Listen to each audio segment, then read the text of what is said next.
A princess? My, you are nice.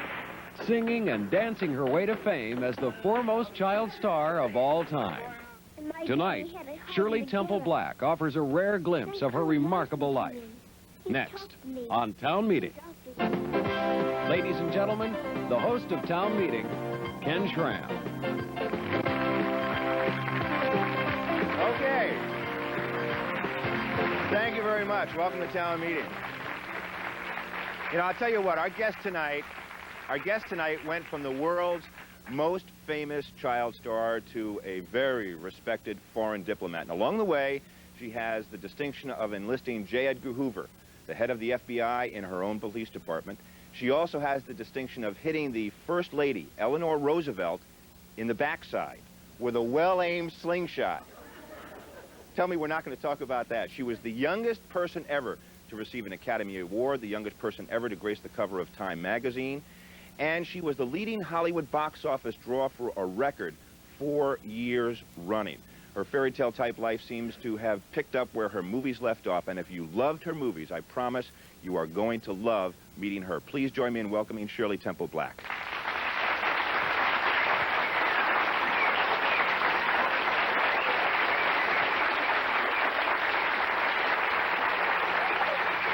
How are you, sir? I go there. Right?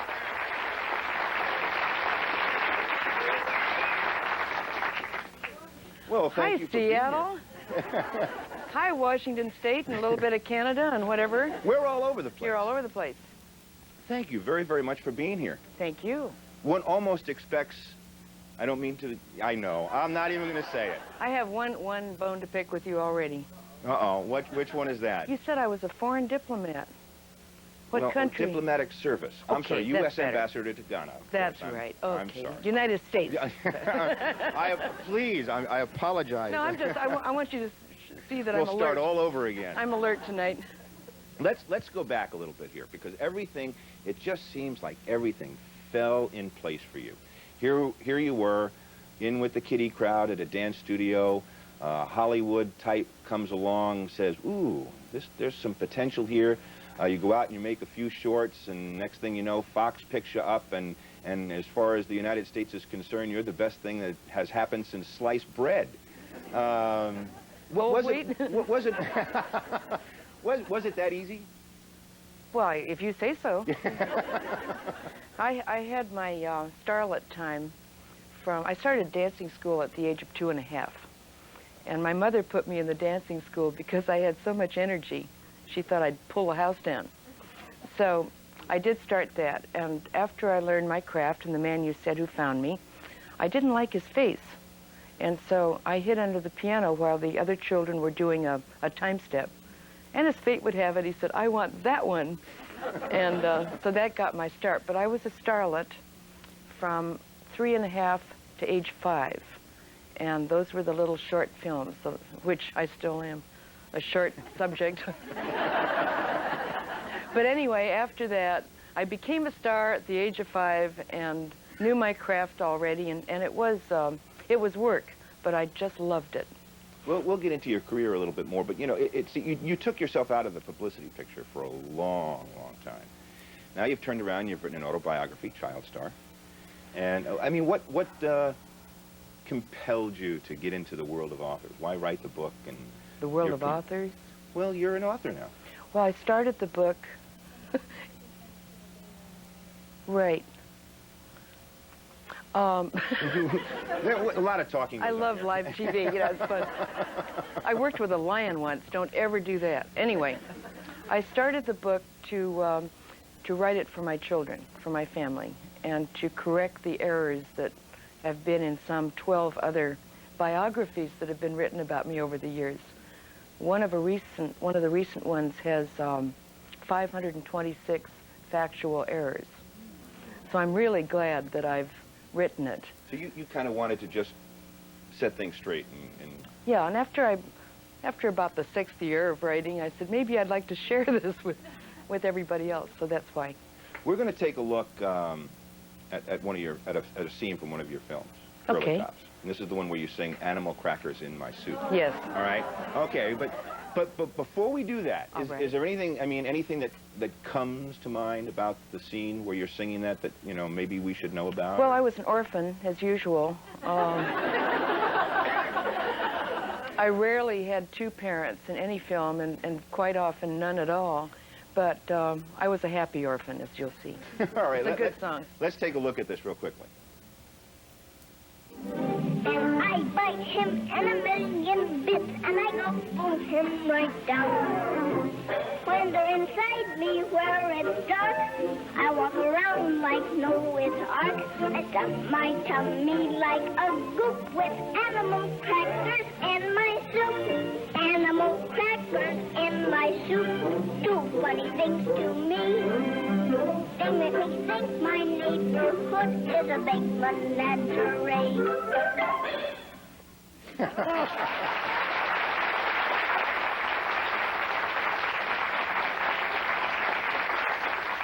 Do you ever cook yourself up a great big bowl of popcorn and go out to the video store and get one of the I love movies? to cook. Oh, no. I would, you know, I have no connection with the films at all. In fact, they haven't even sent me any of the color.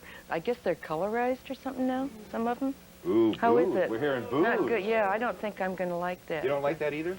Well, I've only seen one film colorized, and this isn't a Ted Turner. No, it isn't. No. Not yet, anyway. But anyway, I saw a movie. I think it was Miracle on 34th Street, and Maureen O'Hara's beautiful red hair was kind of brown.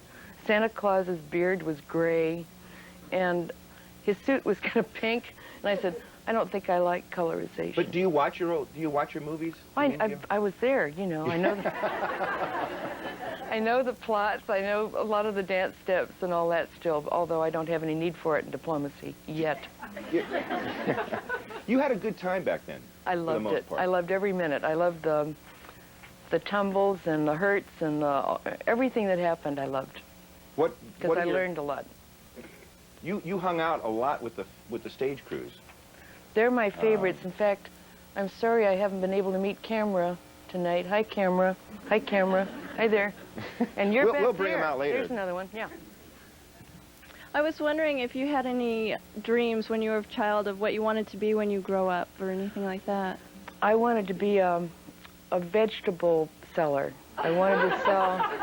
That was an early wish. The vegetables look so fresh and pretty and bright, and I thought I'd like to stand out on the street with a basket and sell vegetables. Then I wanted to be a pie salesman, moving right along. And then I wanted to join the FBI, and J. Edgar Hoover said, you're 45 inches tall and 45 pounds, you're too square for the FBI. Then, when I was a teenager, I wanted to be a brain surgeon. I was quite serious about that. And people said no one would ever come to Shirley Temple for a brain surgery. Maybe pediatrician I could get by with. And so finally, I guess then I said, what I really want to do is to join the Foreign Service. And that I have always had such respect for the men and women of the Foreign Service. I probably should have done that, but I got married instead at 17. Got to ask you the story. I mean, I thought this was a great story. I really did. May I interrupt you 1 Please. minute? Last February, George Shultz, Secretary of State Shultz, had a ceremony and made me honorary Foreign Service officer. And I'm really thrilled.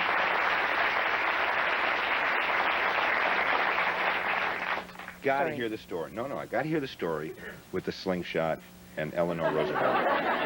I'm very embarrassed about I that. thought that, I'm Yeah, serious, well. I thought that was great. That was the real me, you know. Explain that so we can share it with everyone. Well, I was really a tomboy. When I got home from school, I'd take off the little starch dress and the Mary Janes and put on jeans and a T-shirt and climb trees. And I always carried a slingshot in my purse. And here I was all dressed up at Hyde Park with Eleanor Roosevelt, who I admired greatly. She was one of my heroines. And I was 10 years old, and she was cooking lamb chops, barbecuing them outside. And she leaned over, flipping, and the target was, it was there. And I picked up one of her pebbles, and right on target. And she went, woo! She had a high voice. And the Secret Service starts looking around, what happened, you know? And the only one who saw it was my mother. And she punished me in the same spot when I got back to the hotel. Now, you were kind of upset with Eleanor Roosevelt because of the police badges. That's right. Right. She didn't have them with her. She gave it away. She gave the badges to Sisty and Buzzy, I think her little grandchildren. Forerunners of today's preppies. Buzzy and never mind. Boy, that, whew.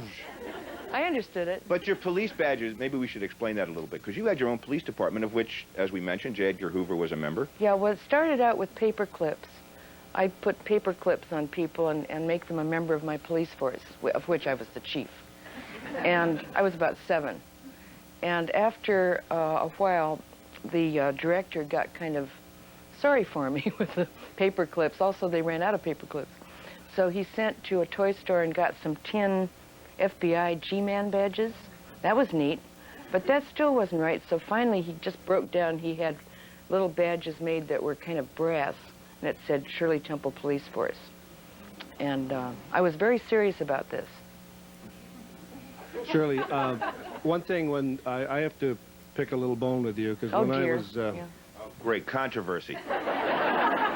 But you didn't have to get a permanent for Shirley curls.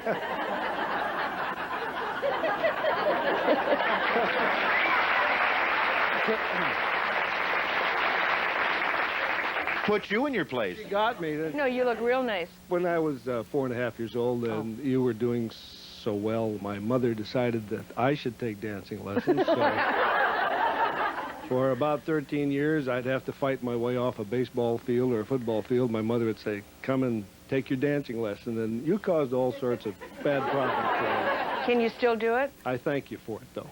Can you dance? Well, I do the time step every morning while I'm shaving. Ooh, ouch. Hold on. Is it true that you're looking for a job with Vice President Bush? The president-elect? Yes. I should Isn't that say elect. neat? I'm always proud to serve my country, and I'll be happy to serve again. Quick answers. Let me throw some names out at you. Amelia Earhart. I had 4 heroes or heroines when I was a little girl. Eleanor Roosevelt, funny enough, was one, and J. Edgar Hoover, and Amelia Earhart, and Bill Robinson, the tap dancer. Those were my 4 super people. Jane Withers was not on that list. Well, we were sort of contemporary, you know. I mean, no, I don't think you ever think of a peer group person as a hero, no. Gary Cooper? He was tall. He was wonderful, but he called me Wiggle Britches, which I liked, and he gave me some very pretty presents. Very nice. Well, nice okay. man. We will talk about these more in a moment, and you made reference to this. She called him Uncle Billy, Bill Robinson, and together they created some of the most memorable film scenes of all time. They also created some controversy because at the time it was unheard of for a little white girl to be dancing with a black man. We'll talk about both aspects of this when we come back. Stay with us.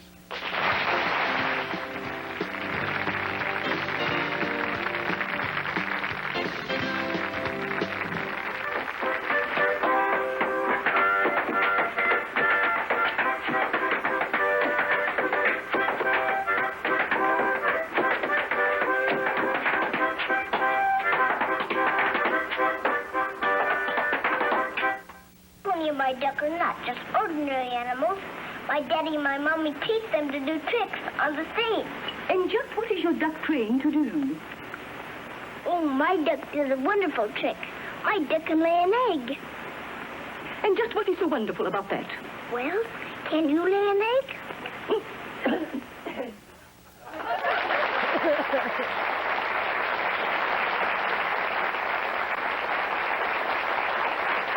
Welcome back to Town Meeting. Again, our guest is Shirley Temple Black. Obviously, I think in most people's minds, the most famous of your co-stars has got to be Bill Robinson, Mr. Bojangles. I think so. And you called him Uncle Billy. I called Lionel Barrymore Uncle Lionel. I called just about everybody Uncle. I called my father Uncle, I think, once, because I got so confused. All those daddies at work all the time. You were real close with him. Yes. with Bill? We were the first interracial dance couple on the screen. And in the south of our country, any scene where we're touching hands would be cut out of the movie for the South. Now, of course, that was all pre-civil rights, so now they can see the whole thing. Well, I'll tell you what, let's take a look at the real thing. Okay. One of the more famous dance scenes in The Little Colonel, right? Oh, the yeah. staircase. Let's take a look at that.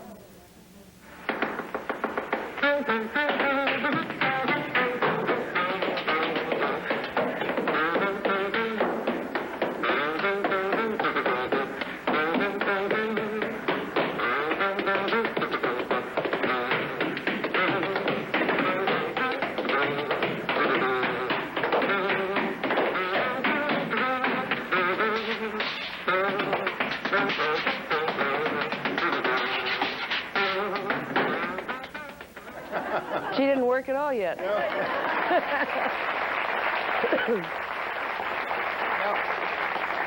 That looks like a cheaper film clip because I'm not in it. We couldn't afford the one with you. That's right.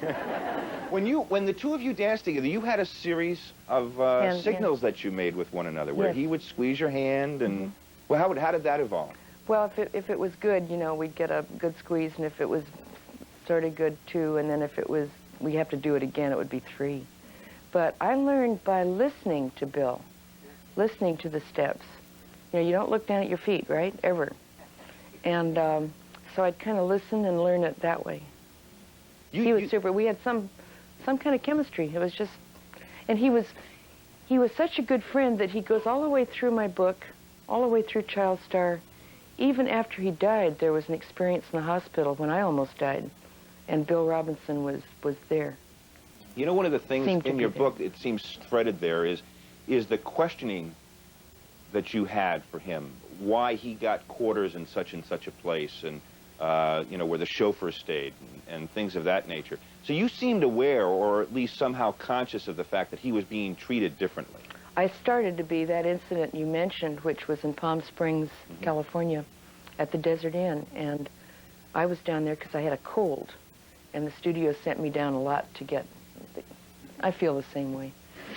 Anyway, I asked Bill when he came down to teach me a new dance number, I said, where are you staying? Which cottage? And he said, oh, don't worry about it, darling. You don't need to know. And I said, well, I'd like to know where you're staying.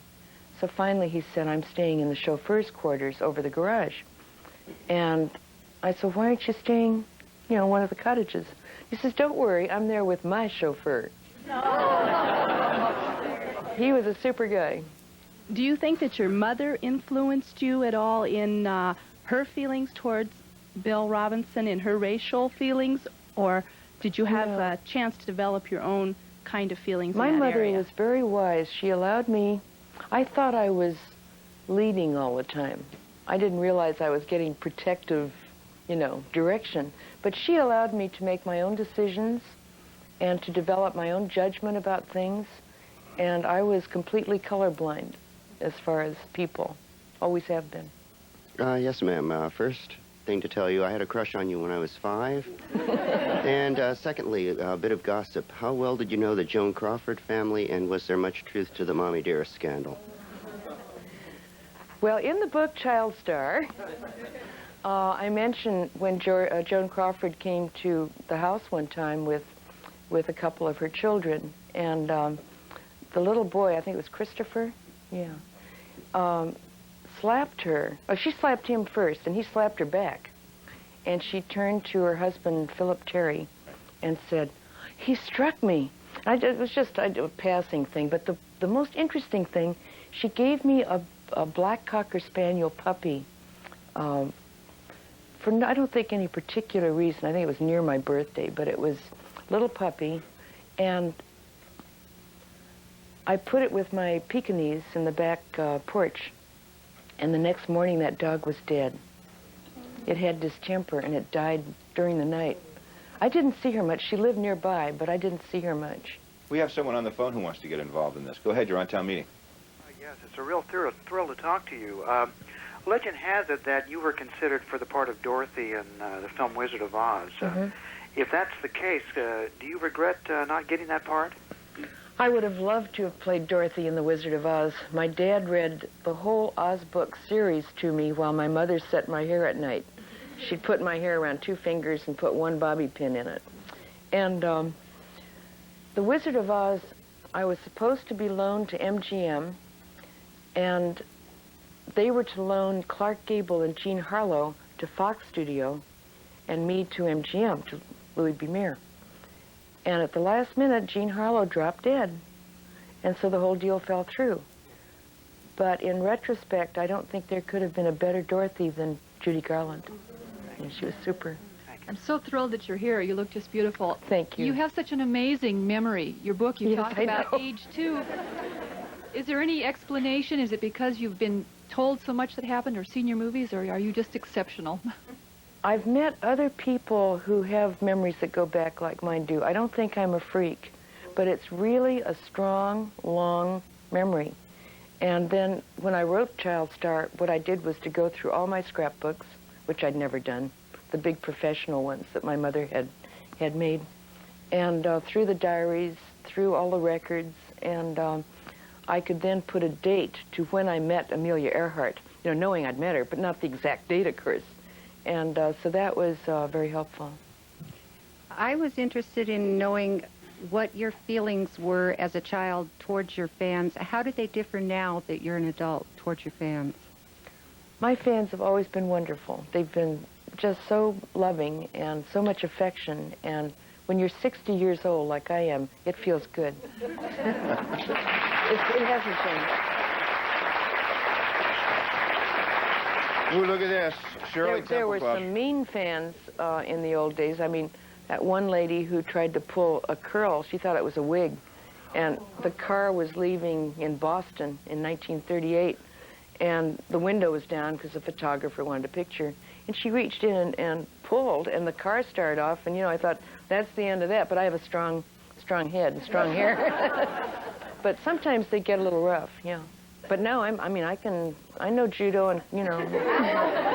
Sorry. We digress. Look at the button she's wearing, by the way. That's a big one. And a little one above it, yeah. I just wanted to tell you we're really glad to have you in Seattle, and you look beautiful. Thanks. And we just want you to know that you've brought a lot of happy times to a lot of generations, both in childhood and adulthood. Thank you. And we were wondering if you have a current project you're working on, either political or with a new book. Well, for the last 8 years, I've been working at the Department of State as a teacher. I train new first-time U.S. ambassadors before they go to post overseas. And it's kind of a popular mechanics course where it's a 1 week-long session each time. And at the end of, about the middle of the course, after we got them all puffed up, how honored they are to be touched by the president and become an ambassador, we tell them what to do if taken hostage. And that day sobers them up a lot because it's a very serious problem around the world. What are your duties? Hold on, sir. We need the mic. Fun. This is electronic media. Electronic media. Ken, why don't you take a little rest, because we're having fun down here. Oh, yeah, I'll take a break. Well, hold on. Please don't leave me. My question. Welcome, Shirley. Thank it's you. really thrilled to see you and meet you. I wonder if you could comment on your childhood versus other childhood stars of your era. It appears your life has been very fulfilling and successful, and you've carried on to do a lot of different and wonderful things. But I think of Judy Garland, of the little boy that played in Treasure Island, some of the other child stars that had a little bit of a problem, it seemed, coming. The main reason things are okay with me is because of my mother. And I dedicated my book to my mother. I love my father and my brothers a lot, but my mother and I, from early, were partners, and we were pioneers. Neither one of us knew what we were doing some of the time. And I think she was... And also, when you start work that early, it seems very normal. When a child is an adolescent or getting to the age where they understand things, that's when the big head comes and they don't know how to take care of fame. They don't know how to handle it. The third reason would be that the head of the studio, when I was little, wouldn't let me have lunch in the studio commissary. He said that I'd become a little adult I shouldn't mix with adults at lunch.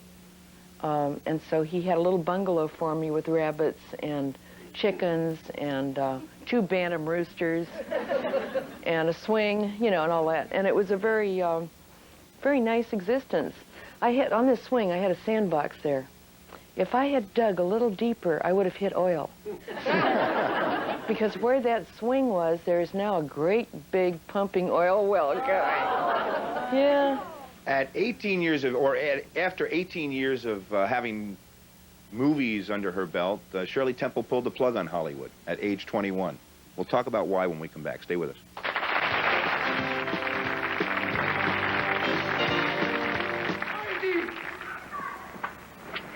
Grandfather! Grandfather! Heidi! Grandfather, she's hurting me! Grandfather, take me home! Shirley Temple, America's most loved child star, is now a grown woman ready to share her story. She tells of working long, hard hours, of making a fortune and losing most of it, and of playing her favorite part, the role of wife and mother. Shirley Temple on Shirley Temple. Join us. And leave us Welcome back to Town Meeting on Guest Tonight, Shirley Temple. Go ahead. The question I want to ask is, why on the cover of your book did you pick that particular picture? The publisher picked that picture. I picked the one on the back because it was the only recent one I had. That was taken by a fellow from Germany. Anyway. Shirley, 53 years ago was the last time I saw you in person. You were in your yard, and I was spending the summer in Mandeville Canyon, the next canyon to you. And when I saw you, you were riding a tricycle. How many years ago? 57 years ago. Oh, that's 53, possible. 54 years 54. ago. Make up your mind now. Were you wearing a yellow shirt? I just wondered, there were two uniformed guards by you, and you were riding your tricycle. And I just, you know, at the time I thought I felt so sorry for that poor little girl.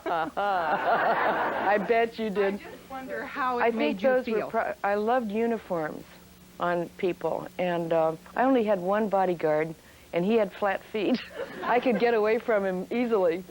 But the uniform guys might have been just visiting. It might have been the Chilean Navy or heaven knows what. But now there were, I mean, during the course of your career, there were, you know, extortion attempts. Sure. There was at least one assassination attempt. Just one. In 1939. Tell us about that. I was doing a live radio program at CBS, if I can mention that, yeah. And this is ABC, right? Yeah. But you can still mention CBS. It was radio, anyway.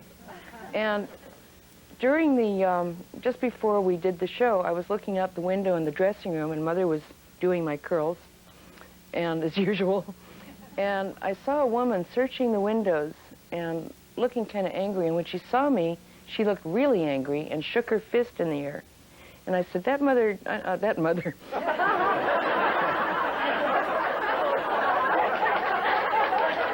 That woman doesn't seem to like Shirley Temple. So anyway, Mother called the police, or told the studio security, I guess, and they called the police, and I think the FBI was called too. And when I went out to do the Bluebird, I was doing a song from the Bluebird, the woman was seated about where you are back there with the scarf around your neck. Or the tap dancer.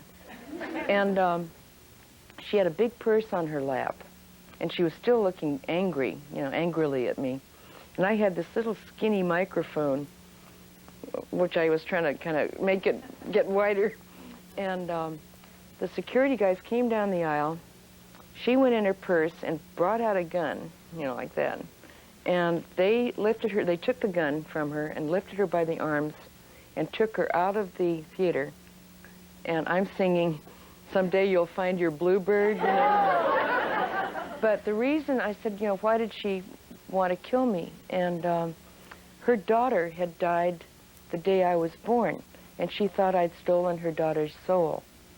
And what she didn't realize is that Fox Studio took 1 year off my age when I got there, and it was the wrong soul anyway. Wrong birthday anyway.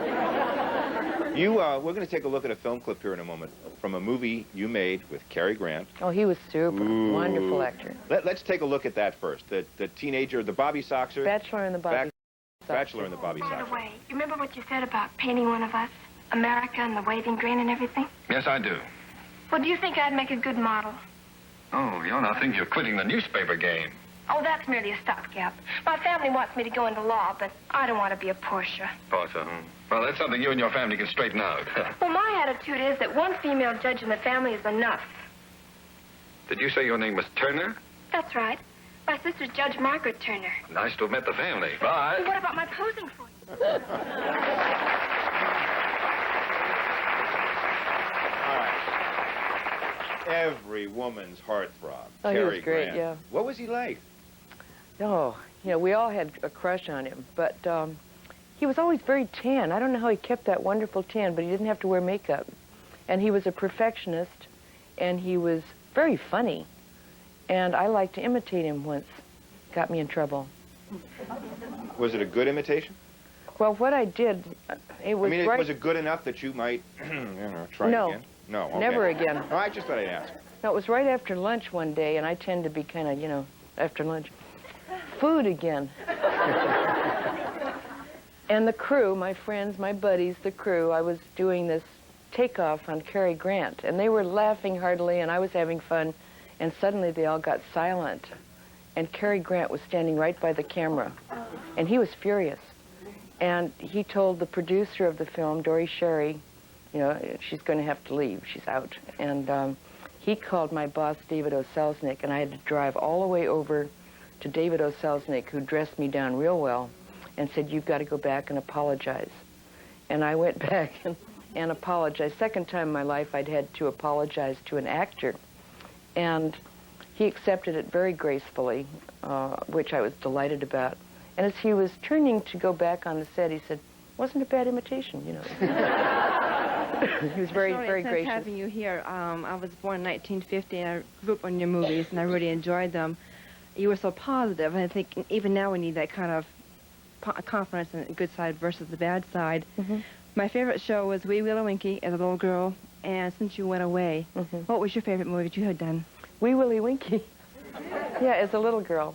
The two later were Kiss and Tell by F. Hugh Herbert, and Bachelor and the Bobby Soxer by Sidney Sheldon. But Wee Willie Winkie I liked for reasons that are in the book, but which most people wouldn't think about. I liked it because I liked to march. I liked wearing the uniform, the kilts, and I liked my wooden rifle and learning the manual of arms.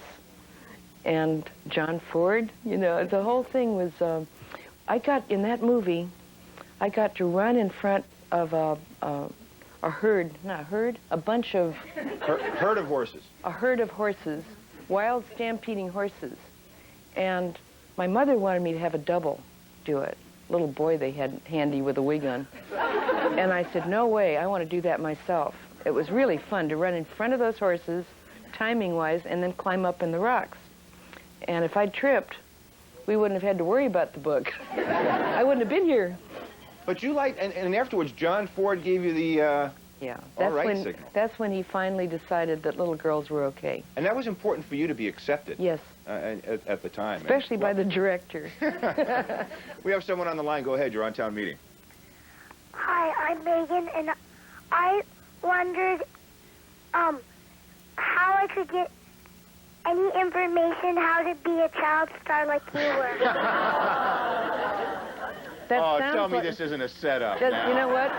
It sounds like my granddaughter. That's not you, Teresa, is it? No, couldn't be, because it's not done. No. Well, tell your mommy to give you lots of love, and you study very hard in school, and maybe dancing wouldn't hurt. That's good for you anyway. It makes you fall gracefully. Right? And lots of luck. And work hard. We talked about, why did you leave? You had 18 years in Hollywood. 19, actually. Okay, 19 years. Yeah. Oh, that's right. We forgot the little fudging on the one-year birth certificate. That's right. There. At 21, you left. I married Charlie Black. We married on December 16th of 1950 when I was 22. And on December 16th, we start our 39th wedding anniversary.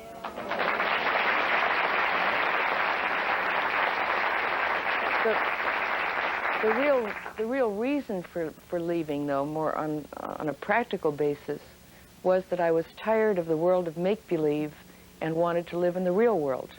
That's, I was just through with make-believe, pretty much. It was also, it seemed, and I don't want to pull this out of context in your book, but you were beginning to get the feeling, I think you termed it, that everybody in Hollywood was copulating rats. Cats, not rats. Rats. Okay, cats. But you, I was close. I was close. Almost at it there. You said it. But you were beginning to experience. Right? You had experienced some things there on that side. Well, once at 12 and once at 20, you know, it's not too bad.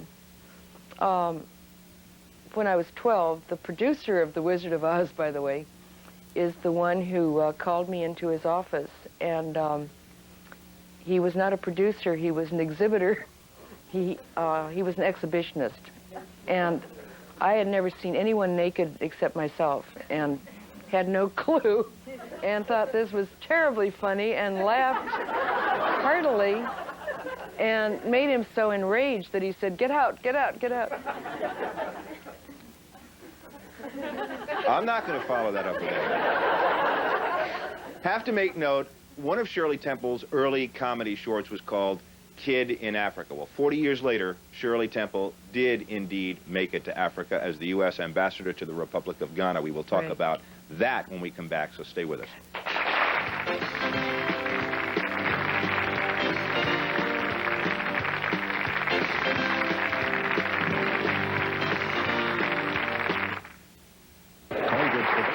Town meeting talking with Shirley Temple. Go ahead.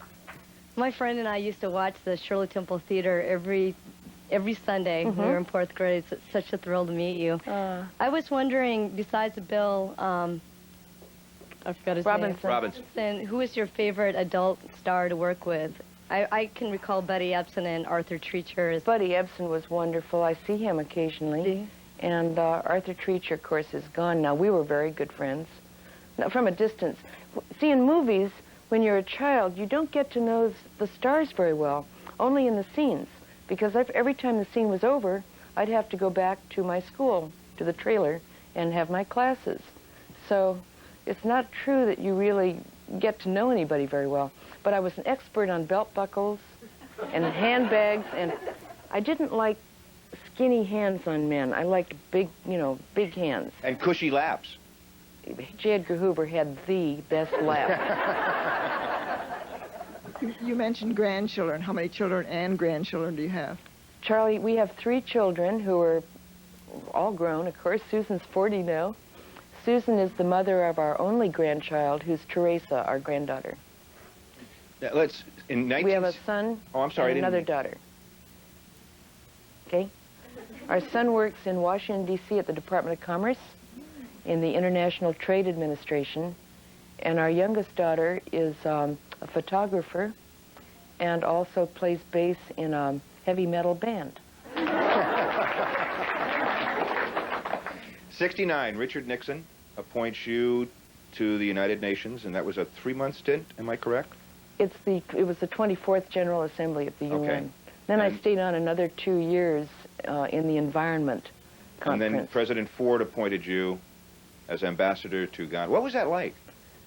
Being U.S. ambassador to the Republic of Ghana was the very best job of my whole life, of anything I've done. It was just the best. It was substantive. It was exciting. It was hot. It's a subtropical climate. But the Ghanaian people are just wonderful people. They're very much like Americans. They're outgoing, good sense of humor, and industrious.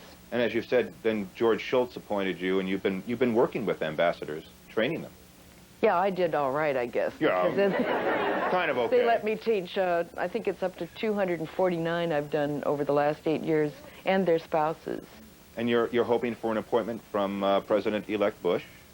I've known President-elect Bush since 1970, and we like him very much. We like Barbara and George, and I would expect that I'll be working. Although, I did write him a letter. I don't take chances.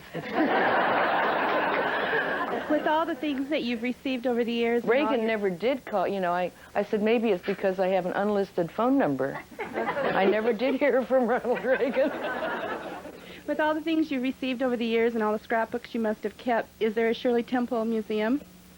No. No? But I've wanted to have a children's museum someday. It may never happen. But all of my costumes, I have all the costumes, including the pantalettes and the hoop skirts and all the underwear, socks, shoes, you know. And someday I'd like to have a museum just for children's things and put my dolls in there and the costumes and everything else we can find. I've only been tap dancing for 2.5 years. Okay. Do you still tap dance? Or do you know any of your old I don't have much routines? need for it. However, I did teach my granddaughter the shim sham shimmy, which Uncle Bill taught me. We do that in the kitchen. It's charming. And perhaps the more you get into politics, the more you'll have to learn how to tap dance. Seems to be the case. Go ahead, you're on town meeting. Let's get to a caller. Yes, if you ever had the chance to go back into show business, would you do it? Absolutely not. No, I like international relations. That's my interest, major. Why? You wouldn't even consider doing anything in show business? Well, at age 60, what kind of parts would I get, too? Your book... I don't want to play the... Well, honey, you know...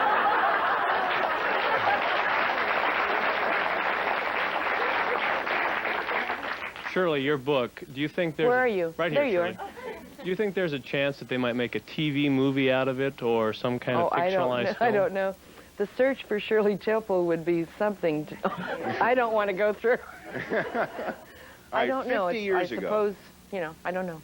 50 years ago, Shirley Temple was the youngest Grand Marshal of the Pasadena Rose Parade. Well, on January 1989, the 100th anniversary of the Rose Parade, she was going to serve once again as the Grand Marshal, and we will talk about that a little bit when we come back. Don't go away.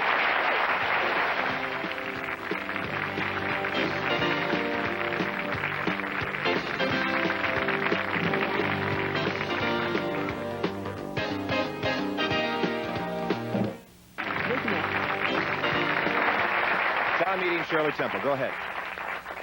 Is it true that when you were 6 years old, you paid a visit to Santa Claus and he asked you for your autograph, and what did you think?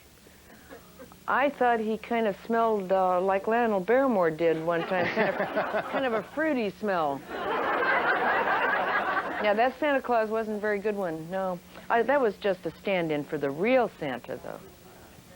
Shirley, I was wondering if your children and your grandchild are going to get to view your old movies, as mine have been able to do. They have. Teresa likes them very much. She's still young enough, you know. My children, every 7th birthday, I would have shown them every birthday up to the 7th year. And first my daughter said, can't we do something else, like go to the roller rink or go ice skating or just go to a restaurant? And each child at about age 7 or 8, that was it. Now that they're older, or old, they like them a lot. Why don't we mentioned the Rose Parade. It was 50 years ago. I did the 50th anniversary of the Rose Parade. Now I'm doing the 100th. And I'm going to have my granddaughter with me leading the parade. Now, back then, the thing you said you liked most about that was you got to wear the badge. The badge. And you liked to smell the flowers. It's the best smelling parade, yeah. How do you remain unimpressed by yourself? I don't mean this flippantly. I really don't. You're unpretentious. You're very ill at ease. Very ill at ease. Right? No. You can tell perhaps I'm ill at ease. You're very at ease with yourself and just everything about your life, and it's just very nice. It's that good husband, and I'm a good cook, and I like to garden. I like to make vegetable soup, and I'd like to see everybody in Bellevue, Washington tomorrow, where I'm going to be autographing books. That's right, at the University Bookstore. Is that where I'll be? That's where you're going to be, over in Bellevue. Now, in honor of the Rose Parade...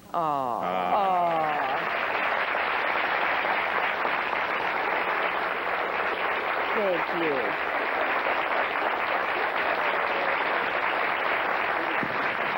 I wish I'd had those the whole show. Well, they go with you very, very nicely. Thank you. They're beautiful. Now we're going to give this guy over here, who's snapping pictures, who wanted to cough out a question without the microphone before, to ask one last question. I was going to ask her about famous laps, and she's already answered. There were some bony ones. Those were bankers during the Depression. But J. Edgar Hoover's wasn't too soft, wasn't too hard. It was just right. It has been an extremely, I really mean it, a very rewarding experience having met you and, Ken, it's nice to meet having you. spent the Where's past hour. Barbie? Hey, pardon? Where's Barbie?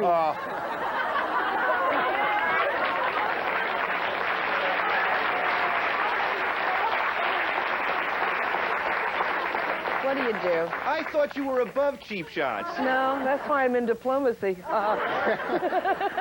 Thank you very, very much for having Thank joined you, us. Ken. Very, very much. Stay with us. When we come back, I'll tell you what we've got coming up next week on Town Meeting, so don't go away, all right? I'm so bad.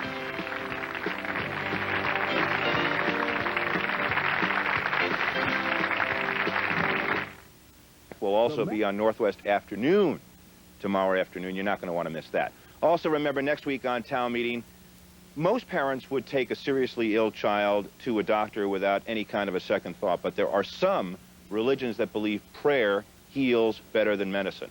When a young life is on the line, should parents depend only on God? We'd like to have you join us when religion confronts modern medicine. We'd like to have you in our audience for that. Give us a call at 443-4186. The tickets to Town Meeting are indeed free. I would like to ask that you remember to make Town Meeting a regular part of your Sundays. I want to thank you very, very much for having watched tonight. Take care and have a good week. Accommodations for guests on Town.